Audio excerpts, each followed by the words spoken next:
series today on difficult people. If you missed any of it, newbranch.net, all the messages will be there, and we've talked about several different kinds of difficult people. Today, we're going to talk about the most difficult of them all, I really believe, and that is hypocritical people, right? Number one reason why people say they don't come to church, can I tell you what it is? Because the church is full of, all right. Right. And we always say, if somebody says that when you're inviting them, you can just say, and there's always room for one more, okay? Maybe don't do that, because I did that and they didn't come, okay?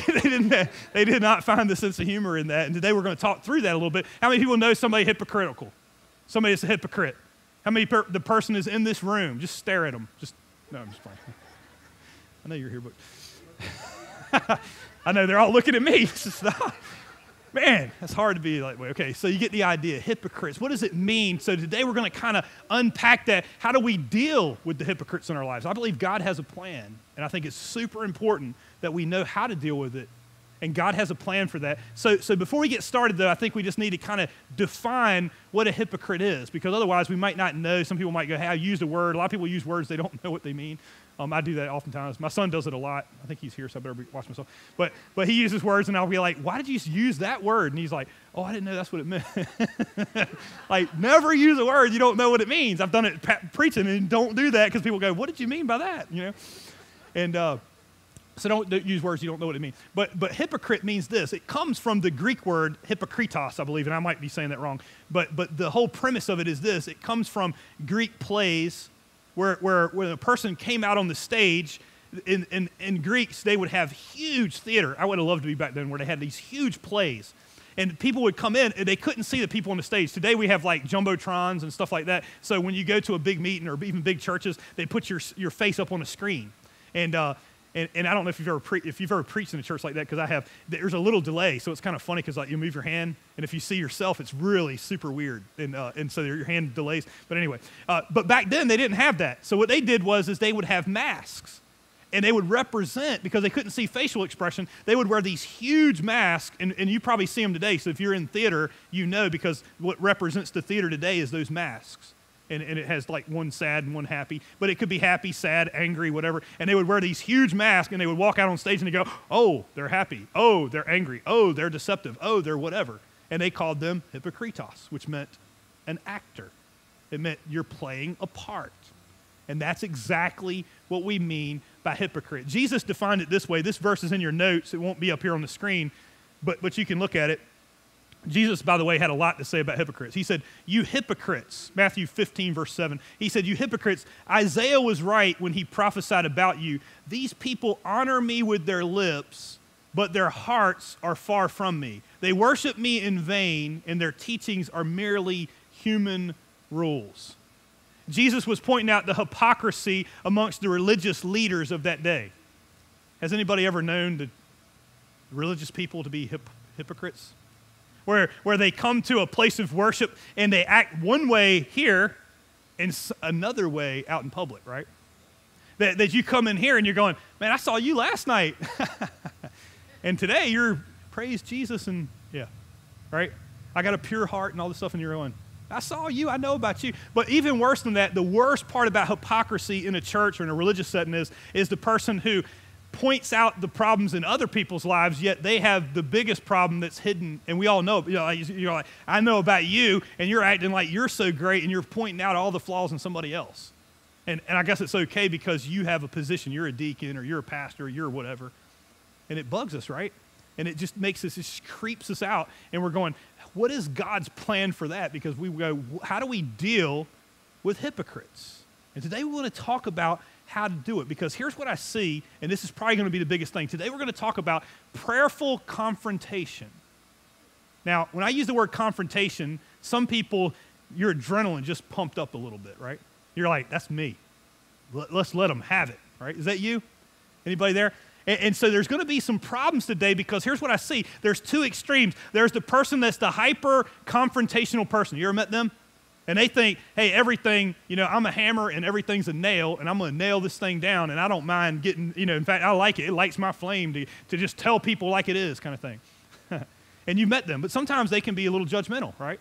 Sometimes they can have a little bit of problems with pride. Sometimes they can be mean-spirited. They share the truth, but they share it in a mean way, not in a helpful way. They're just making their point. That's one extreme. The other extreme, though, and this is the one that I see a lot, and especially as people start to follow Jesus, they take this on almost as a badge of honor, but it's not. And that is the avoider of confrontation. Because confrontation is a bad word, right? Because if you make somebody feel uncomfortable, that's a bad thing. If you point out somebody's flaws, that's too judgmental. And so there's no way that we could point out any flaws. So that just means, just like the good book says, live and let live. Can I tell you as a pastor, that's not in there. But we say that, and we act like that's so good. Like, well, I'm not judgmental. I don't tell anybody what's right and wrong. And we go, there's a problem. And so what the Bible actually teaches, and you can write this verse down, Ephesians 4, verse 15 says this, okay? And I want to tell you, because they're facing all kinds of conflicts in the church at Ephesus. And the Apostle Paul writes to them in a letter, and he says in Ephesians 4, verse 15, he says, instead of all these other problems that you have, he said, instead, speak the truth in love, and then you will grow in every respect like Christ, who is the head of the church. Two things that, I'm telling you, you couldn't sound more religious by saying truth and love. It sounds so good. But we unpack this a lot in pre-marriage counseling with people. We always use this verse. And usually couples, if they haven't been together very long, they can't even imagine this. It's like, we would never have conflict. Like, you sure you signed up for the married class?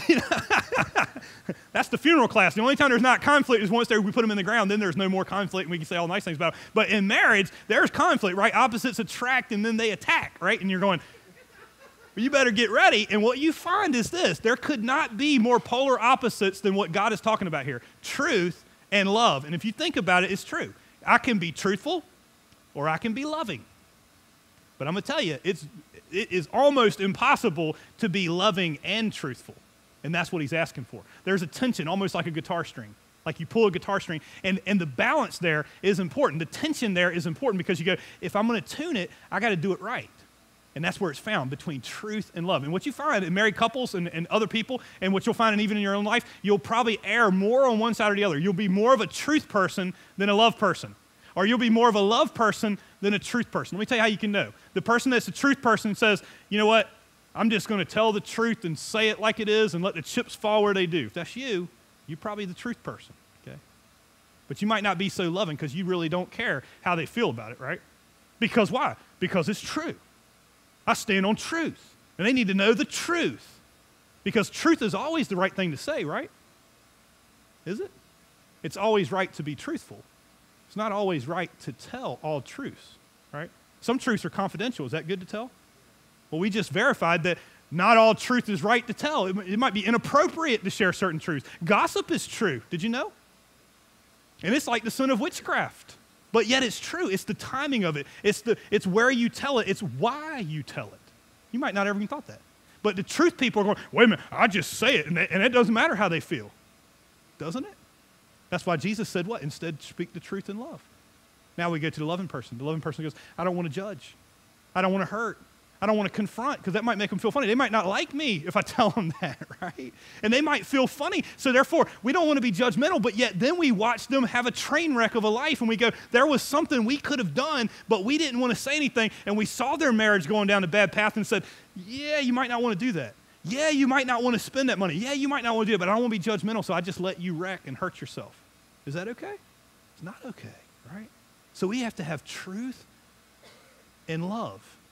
And I'm going to tell you what, there is nothing that's going to be harder. So what I want to challenge you with today is you listen to this message, and I know this is kind of a long introduction, but it's super important, because as you think, I want you to think through the lens of Ephesians 4, verse 15, by saying, if I'm more of a truth person, I'm probably going to need to back off a little bit on the confrontation thing. It doesn't mean I stop, because the pendulum can swing both ways. We go, oh, well then, fine, I just won't say anything. No, that's not what I said. Well, then you're just telling me that I should just roll over and not say anything. I didn't say that. But I'm saying you might need to scale it back a notch, because you think that your truth is so important, and you're busy making a point, and you've stopped making a difference a long time ago. You didn't change anybody.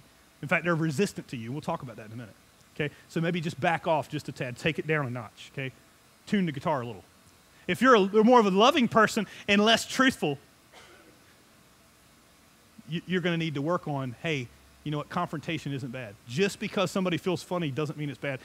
In the long run, it may be okay even if the person is hurt just a little bit, but do no harm. That's very important. We're not here to harm people. And by the way, the loving people can be the harshest with the truth. You want to know how I know? Because here's what you're doing. You're waiting, and you're waiting, and you're waiting. And every time you hear it, you're letting it bottle. Okay, I'm not going to say anything. Not going to say anything. I'm not going to say anything. And then, boom, right? Let the bodies hit the floor. You know what I mean? I mean, that's where you're at. You know, it's like, boom, and it's just like, wow, what happened there? Well, it's because you let it build up and build up and build up. And now we're sorry, right? But what are we sorry for? We're not sorry for what the problem is. We're sorry for how we responded to the problem. Are you starting to understand that it's not the confrontation? It's typically the problem's not the problem. It's how we deal with the problem. And the problem is that in even married couples, here's what you're going to find. And we say this in pre-marriage counseling all the time, which is you're going to blow up at each other, and then you're going to go, I'm sorry, and I'm sorry. And we make up, but the problem's still there because we're just dealt with how we dealt with it. And then we go, we never want to talk about that problem again, right? Because if I deal with problems, guess what happens? This thing that just blew up. I don't want to do that again ever. So let's just never talk about problems again until they come up and it blows up. And a lot of times it kills marriage, right? It kills our love for each other. It kills these things. And so God is saying, no, prayerfully confront, prayerfully correct, prayerfully in truth and love. And I'm telling you, it will transform your life. It's not as easy as it sounds, but I'm telling you, it will help. And it will help people with hypocrisy, because what we're talking about with a hypocrite is they're saying one thing, but really something else is going on. So they're being deceptive, and oftentimes it's just to themselves. They wear the mask, and they go, nobody really knows what's going on behind the scene. But a lot of times we do, right? It's kind of like being fat. I'm wearing stripes, so you can't really tell, but I'm really fat under here. You know, stripes don't help. Okay. Ask me how I know. And so you get the picture. And so you go, hey, I'm wearing this mask, and I got to tell you, the loneliest, darkest place in the world is the person behind that mask. I don't want anybody ever to find out what's going on behind this mask. And we're here today from God that's going to help us learn how to do this, okay? So I want to give you 3 prayers today that are going to help. Number 1, God, help me confront with the goal of restoration. God, help me confront with the goal of restoration. Very important that you get that goal.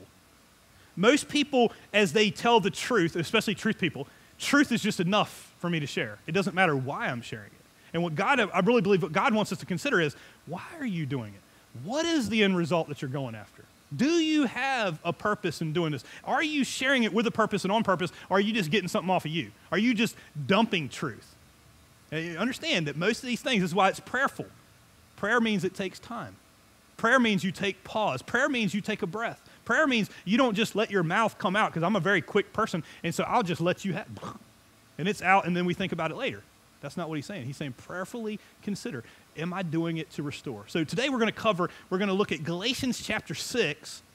Okay, Galatians 6 and verse 1 is the verse that we're going to look at. There are several other great passages on confrontation. One of them is Matthew chapter 18, and we'll look at that another time. Matthew chapter 18, the end of the chapter, you can read that for yourself, and Jesus talks about confrontation. But today we're going to look at a letter that Paul wrote to the Galatian church, and he said this, brothers and sisters. I didn't get very far in the verse. Brothers and sisters.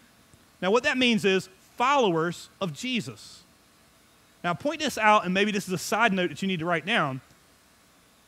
When confronting someone about sin, before we go there, when confronting somebody about their ethical values as a Christian or a follower of Christ, Christians, please don't confront non-Christians about their behavioral issues. Now, I don't mean at work, okay? This stuff applies, and you can use this at your workplace. It's really awesome, okay? When you're the boss and they're the employee and you're confronting somebody, really apply godly principles, it works.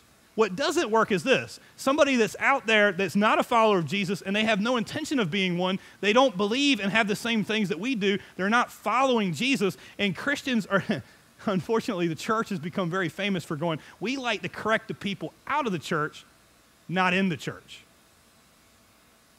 That's not how it works. You love the people out of the church, and you lovingly correct the people in the church.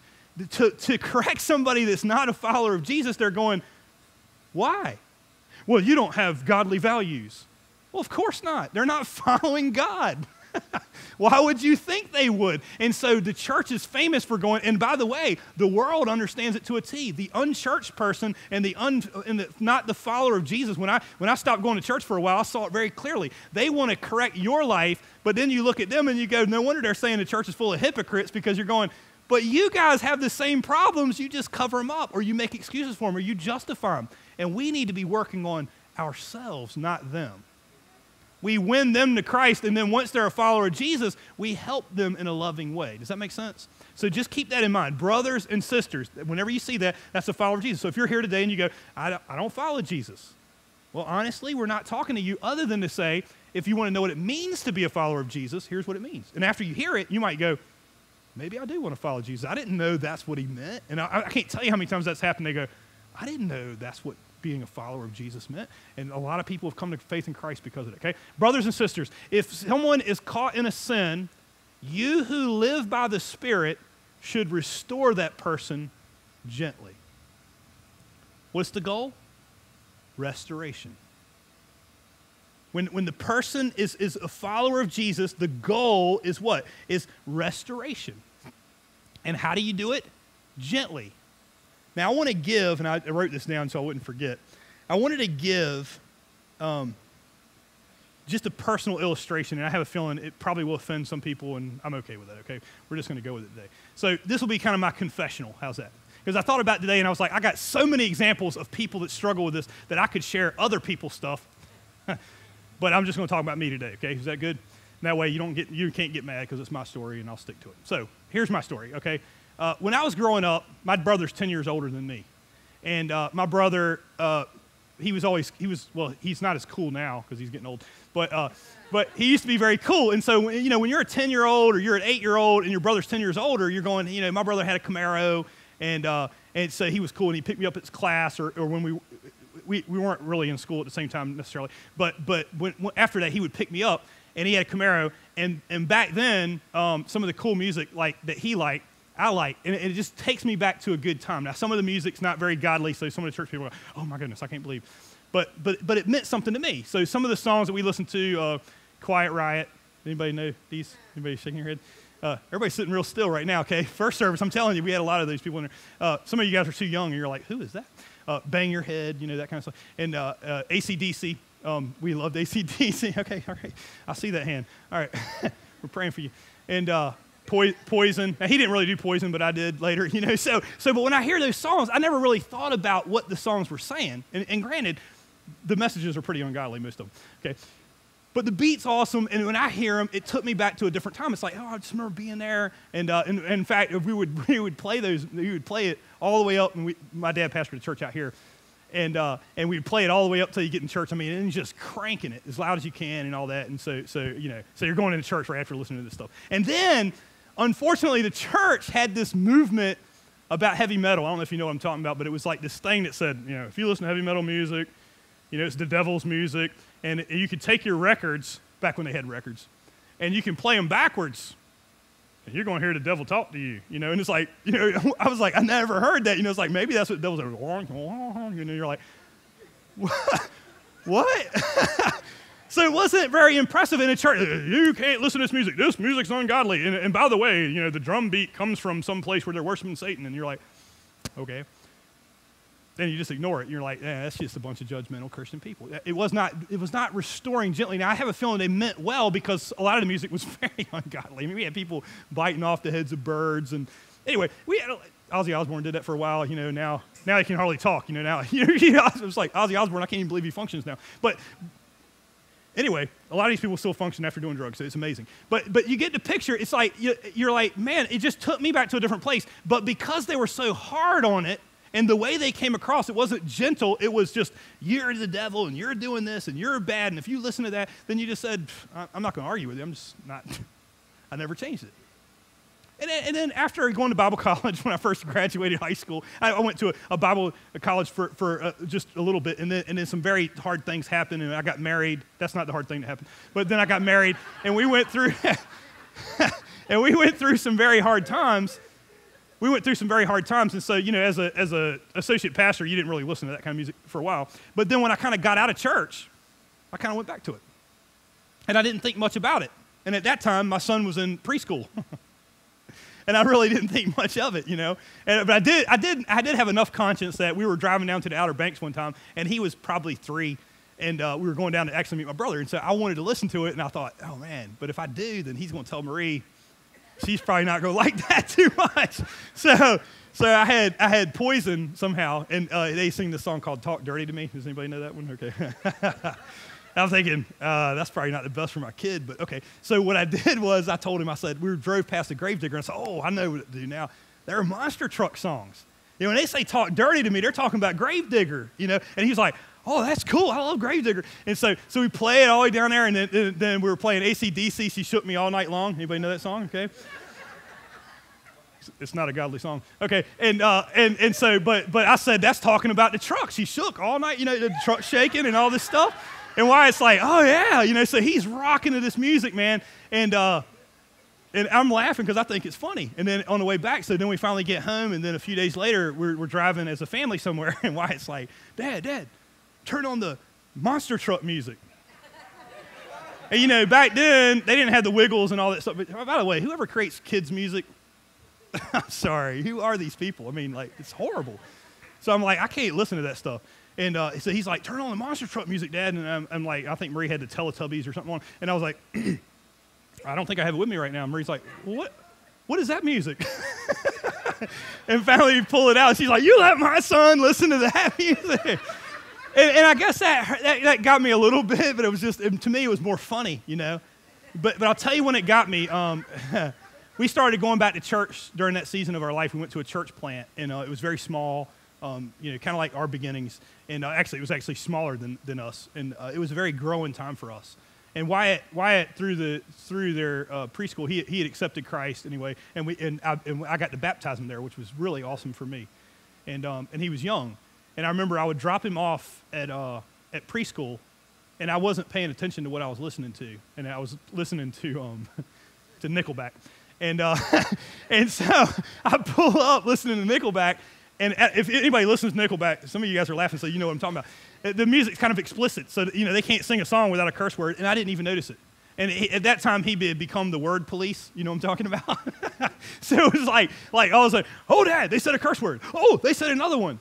And his conscience was tender, and I was just like, oh, man, that's probably, yeah, that's bad. And I wasn't even thinking. I was just like, whatever, but I was like, they said it again, and then he's like, yeah, I don't think we ought to listen to that.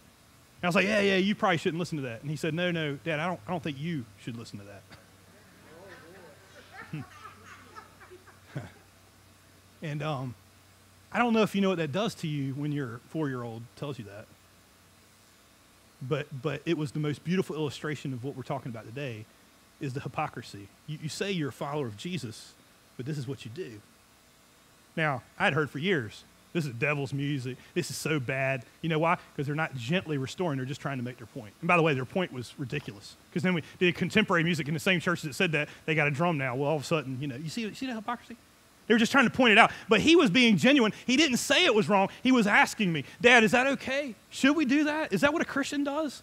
And he was looking through the lens of somebody who had just accepted Christ. And I was going, you're right. And it started to change my life. And I'm not perfect now. I still listen to some bands. Journey. But I try to watch some of it. Because you know what I was saying? I was like, it is affected me more than I ever thought. And I'm not here today to put down your music, okay? If the shoe fits, put it on, But the point is I was saying I was a Christian. I'm listening to these lyrics, and I realized, you know what? They're not godly. They're not portraying what I want, the message that I want in my life, or the message I want to portray. But not just about helping him, but as a follower of Jesus, I don't need that stuff in my mind, because what you think about, you will become. And it was like, no, I need to start changing that. And I haven't been perfect with it even since being a pastor, but I've gotten better. And I love a lot of that music. A lot of that music takes me back, and I still think some of it's okay. But what I would tell you is that's how you restore. And it started to change my life. What am I saying? Gently restore.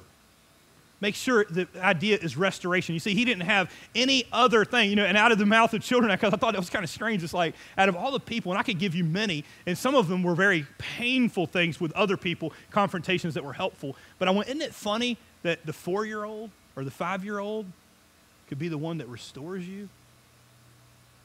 Such is the kingdom of God. Isn't that what Jesus said? Like a child. Maybe that's how we need to present it to people. Because I'm going to tell you, the constant pounding, it does no good. I've been there. The judgmentalness doesn't help. The hypercritical confrontational doesn't work. But that works. Just keep that in mind. I think that might, maybe that helps you, you know. God, help me confront with the goal of restoration. Number two. Oh, I'm sorry. James puts it this way, James chapter 5 and verse 19. He says, my brothers and sisters, if one of you should wander from the truth and someone should bring that person back, remember this, whoever turns a sinner from the error of his ways will save them from death and will cover a multitude of sin. You know what that means? The same thing we just talked about. The reason why, because some of us would go, well, I don't think I want to confront. But you could help that person go from death to life. I can't tell you how many of them, and some of them didn't turn out the way they did with Wyatt. Some of them turned out not so great. Sometimes I was mad at people for years. I can't believe you said that. I can't believe you pointed that out. And later on you find out, hey, some of those people are dead and gone that told me, hey, that's not good. And they let the relationship end because they went, I can't go down that path with you. That's not a good place. And later on you wake up to it and you go, man, thank God they told me that. Or I might not be alive today. I'm telling you, God can use confrontation in a big way if it's done gently and with the goal of restoring that person. You'd be amazed what God can do in your life, okay? Number two, God help me confront with caution. The person that's the truth person is going to struggle with this one. I want to just get it out. Understand, this is going to be slow. With people, slow is fast and fast is slow. If you're quick, you're going to have to learn how to slow down. God says in 2 Corinthians chapter 10, he says, take captive every thought and make it obedient to Christ. Can I help you with something? The thoughts come before the words, or they should. If you're not thinking before you speak, you're doing it wrong, because you're going to do more damage than you can ever imagine. Be cautious. God, help me to deal with caution. James puts it this way. He says that the tongue is a fire. You have the ability, fire can be a good thing, or you can burn the entire world down. Be careful before you confront. Doesn't mean you shouldn't, but it means be careful, okay?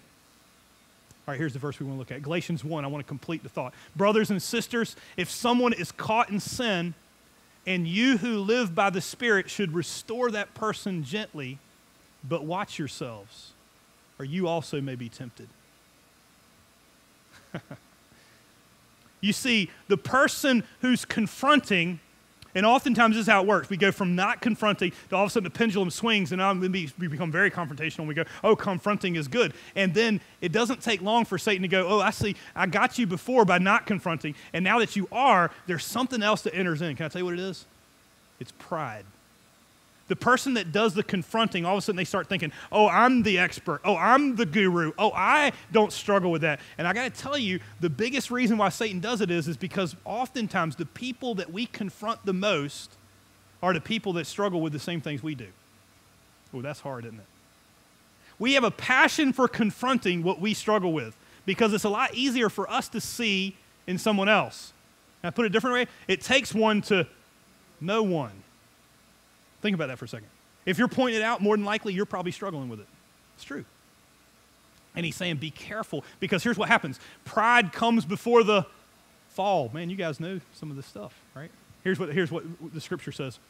1 Corinthians chapter 10 and verse 12. So if you think you are standing firm, be careful that you don't fall.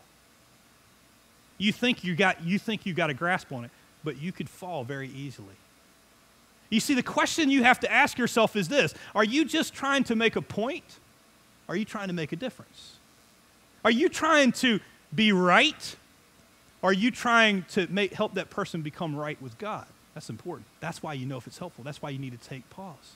Are you restoring them gently? Or are you pushing to make your point? And it doesn't really matter because it's true. Well, it does matter. Not all truth is helpful. Not all truth helps somebody. Truth at the wrong time can be more devastating than a lie. Maybe you didn't know that. You got to be cautious. You got to restore that person back. You got to consider what's going on in that person's life. So important. I wrote down, I wanted to make sure I didn't forget this one. You never know what's going on in somebody else's life. That's why I think the caution is so important. For me, I used to work at Cherry Carpet in Portsmouth.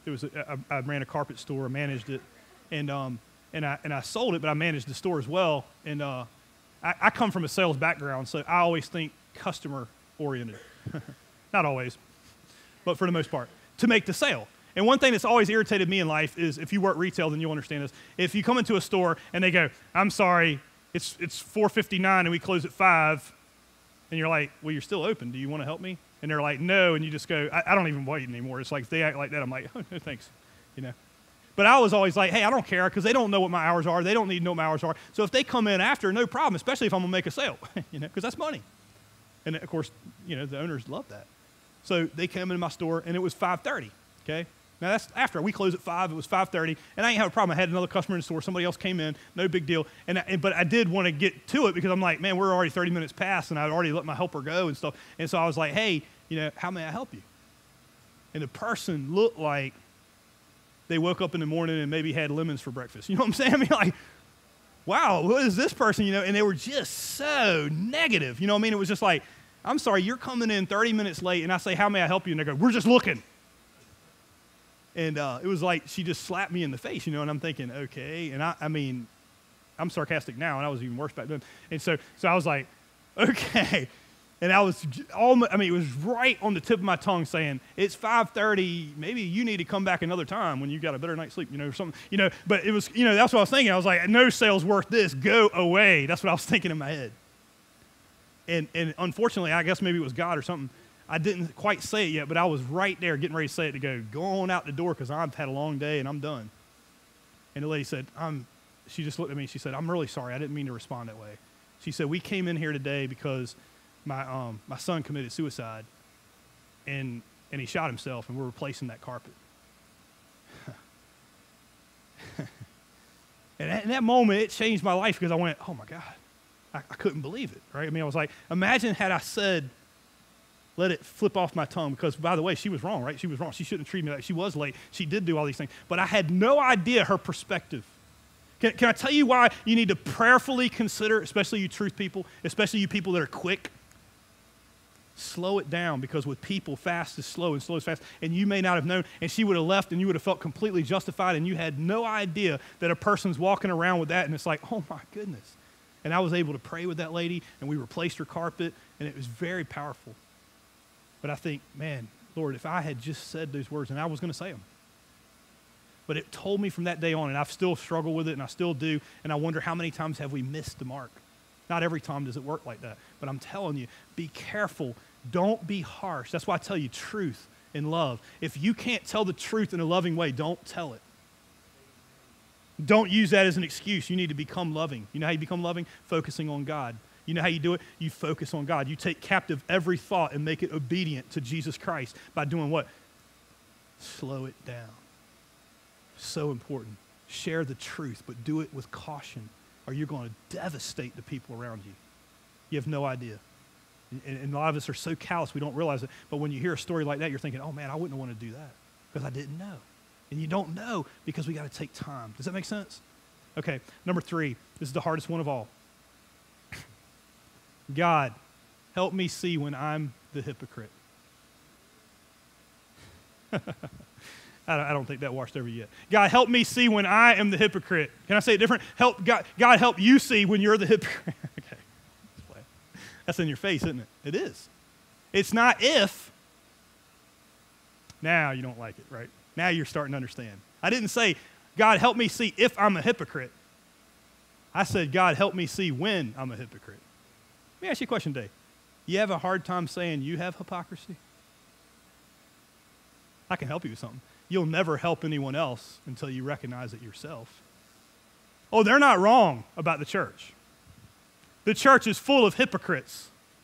And I mean it with all my heart. There's always room for one more, because God can do a transformational work in your life, but it starts by admitting, I have hypocrisy in my life. And the problem is this: God can help all people. I truly believe that. But as long as you justify your problems, He can't help you. He won't help you. He can't help you. God can never forgive a person that's not sorry. Did you know that? God can never forgive a person that says, I have no sin.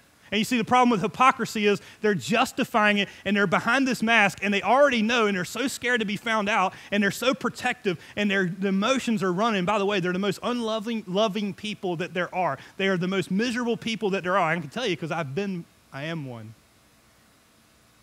I'm the president, okay? I get it. And it's the most lonely, dark place in the world. I don't want anybody to find out what's behind this mask. And God wants to help you today, and I hope you'll let him do a work in you. This could change your life along with everybody else, because honestly, until you get this one, you're not helping nobody else. You can't, because you think everybody else is wrong. You think everybody else is the hypocrite, and we're going, it's us. It's no us and them. It's only us, okay? All right, so here's the story. 2 Samuel chapter 12. I want to give a little background for you. 2 Samuel chapter 12. One of the greatest men in all the Bible is found right here. His name is David. He was king of Israel. Before he was king, he had killed a giant. You might know the story. Maybe you didn't know they were linked. But David was the one who, as a teenager, killed Goliath. He was a shepherd boy, and nobody else had enough bravery to do it. And he said, I will do it. And he went out and he killed a giant with a sling, a giant warrior with a sling. And from then on, he became known as a giant killer. But he didn't immediately become king. He had been anointed king, but it took 20-some years for him to become king. And he had to wait patiently. And he learned to wait on God. And he assembled the greatest warriors that the world has ever known. They were all giant killers. Giant killers attract giant killers. So he was a warrior and a poet. I mean, he was an amazing person. He wrote a lot of the Psalms. Absolutely amazing person. By age 50, Israel had seen more prosperity than they had ever seen in the life of the nation of Israel. They had never known a leader like King David. They sang his praises. They believed he was an angel of God. That's what they basically believed. Here you got a man sitting on the throne at 50 years old who has done it all. And when the kings went off to war, David stayed at home. And he was in a place where he shouldn't be, looking at something that he shouldn't look at. Anybody know how this story goes? Which then he did something he shouldn't have done. He had an affair. He saw a woman, and he brought her to the palace, and they were together. It doesn't sound like it was forced or anything like that. It just sounds like an affair, if you guys know what that's like. Some of you guys have had them, and you understand. I'm not here to point your sin out, because we all got them, right? And David sinned. The worst part was then he got a letter back saying the lady was pregnant. Well, that's bad, right? And now it's not just a problem, but it's covering up the problem. You know, it's like, well, we're in politics now, you know, and I'm this godly man who's like the angel of Israel. I'm like this person who's this amazing guy, and it would hurt everybody if they were found out, so we kind of have to cover it up. So he calls her husband back from the battlefield and says, hey, you go be with your wife, and then everything will be okay. He didn't know why, but he's just like, hey, I want you to go home, and maybe you be with her. And he wouldn't do it because he's like, well, my friends are fighting, and he's like, oh, gosh, I got this guy who's so moral. He won't even go home to sleep with his wife because his friends are out fighting. So he goes, fine. So then what does he do? He says, you know, people die in battle. Not a big deal. And he writes the general of his army, and he says, hey, just let him get close to the front lines, and, you know, you don't have to kill him, but just let him die, okay? And he did. And nobody else would have known. And she was pregnant, and a couple months later, he's like, as bad as that is, it's better for the nation for one man to die. You get the picture? Anybody justify like this? And he's justifying his sin. And then she's pregnant with his child, and he takes her as his wife, and now she's getting close to the time of having the baby. And God sends the word to Nathan the prophet. I got to tell you something. God could not have put more stress on an individual than he did Nathan the prophet. To go and say, hey, you know what David did? Here's what David did. Now, you might not be picturing it that way because you're thinking, hey, I'm a truth person. I wouldn't mind doing this. But you are getting ready to walk into a king that's firmly sitting on his throne, that has thrown out all the enemies of Israel, who has killed giants and has giant killers around him as his secret service. There has never been a time where there's been more powerful people. And I say that without jest because I go, even the warriors of today would say, we use technology. They had none. They fought everybody hand-to-hand combat. I'm telling you, there was no scarier people on the planet. And David was one of them. He didn't need somebody else to do it. He could do it himself. And Nathan the prophet comes to tell him something horrible, okay? And so he's smart. You know what he does? Instead of talking about him, he talks about other people. And he says, hey, let me tell you something that happened in Israel. There's a man who had one little lamb, and that's all that he had in the entire world, and he doesn't have much property. He hardly has anything. He just has this little lamb. And then there's this big cattle rancher that lives next to him, and he decides he wanted the man's little lamb, and he takes the man's little lamb, and he kills it. And that made him mad, right? Because, I mean, everybody likes the underdog story, and they're like, well, that's wrong. And David gets so mad. In fact, here's what David says, 2 Samuel chapter 12, verse 5. David burned with anger against the man and said to Nathan, as surely as the Lord lives, the man who did this must die. I tell you, people that are guilty oftentimes act like this. You want to know why they overreact? He must pay for that lamb 4 times over because he did such a thing and had no pity. And Nathan listens to him, and then he says, David, you are the man. Right? Can I help you with something today? As we talked about this message, I have a feeling you're just like me, and you thought about all these hypocritical people. When I was thinking of this message, I was thinking about some of you. And then I got to this part, and I realized you are the man. Can I tell you something today? There is a problem, and you are the man. You are the woman. Get it?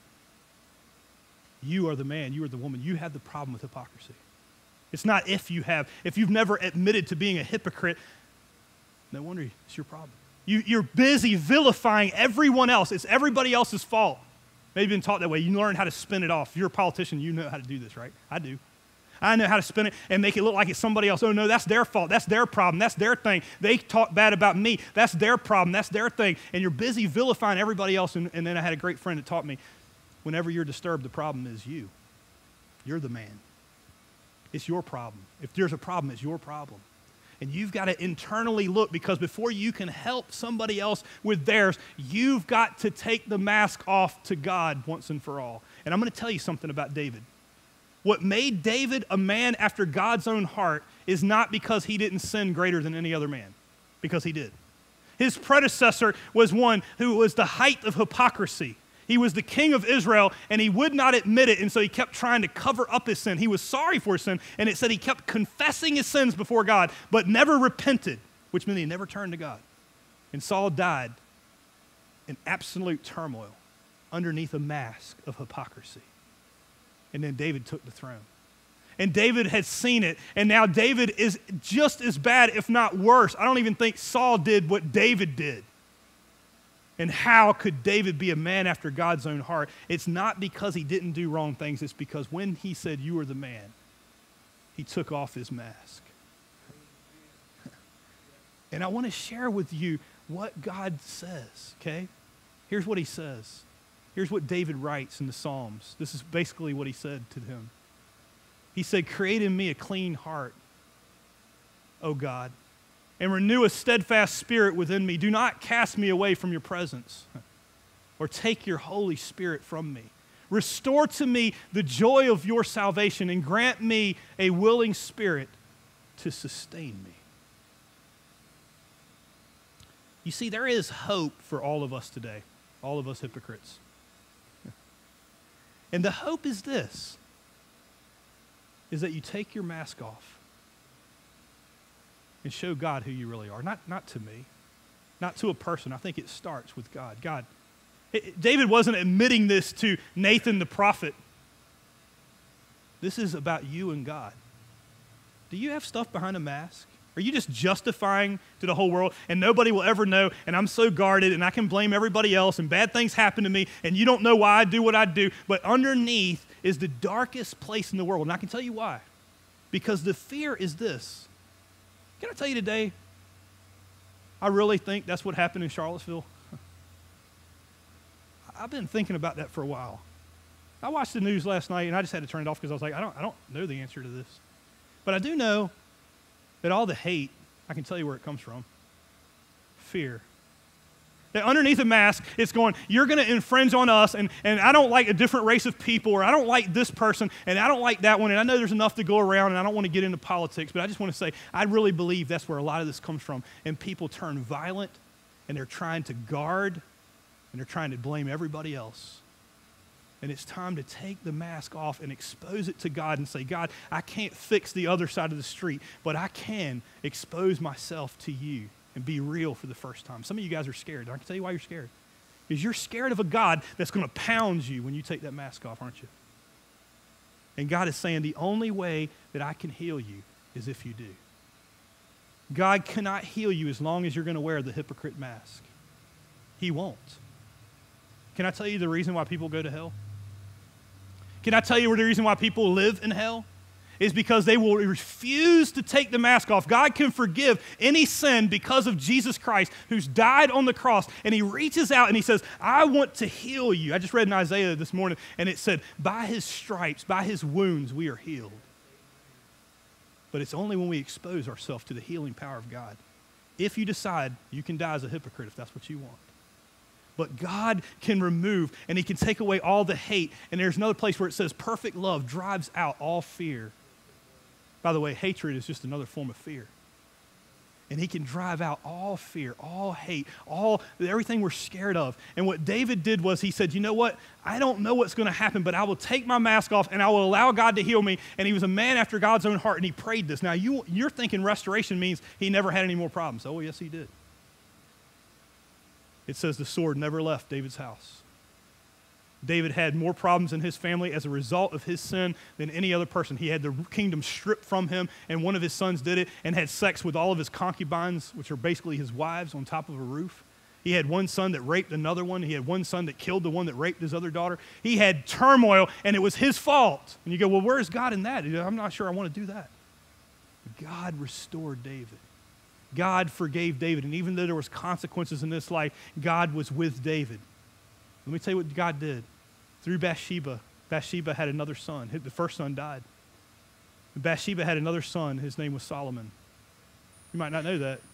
Solomon was the son of promise. Solomon was the one who was going to build the temple. God took a horrible situation and brought tremendous good out when David took his mask off and said, restore me, God. See it?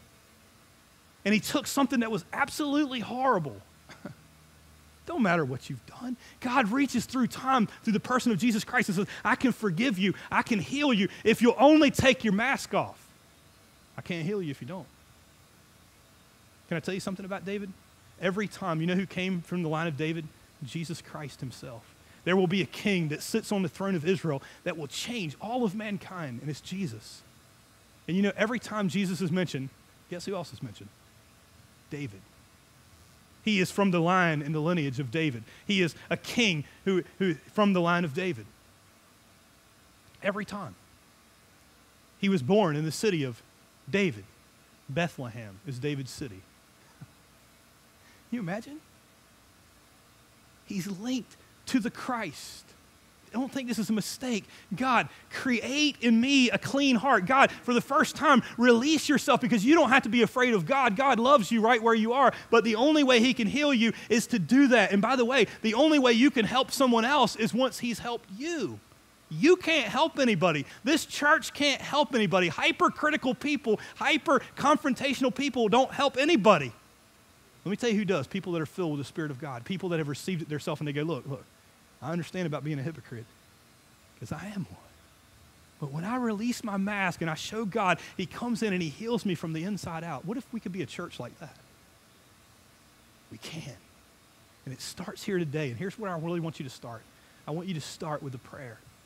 Maybe David's prayer is the one you need today. To say, you know what? You don't have to admit to anyone else, because I can already see some of the tension. It's like, how dare you talk about me? I don't even know what's going on in your life. Relax. Admit it to God. If you can't admit it to God, you can't be healed. Can I tell you something else? Stop believing the lie of Satan. You can admit it to God. And God can heal you today. And he can take away all of your sins. And he can blot out all of your transgressions. And he can create in you a new heart and restore joy. I'm going to tell you what. I've never been in a more lonely place than behind that mask. I've never been more scared. I've never been more hurt. I've never hurt more people than behind that mask. Isn't that right? Hurting people hurt people. Let's take it off. Let's let God heal us. Maybe you need that today. Let's stand for prayer.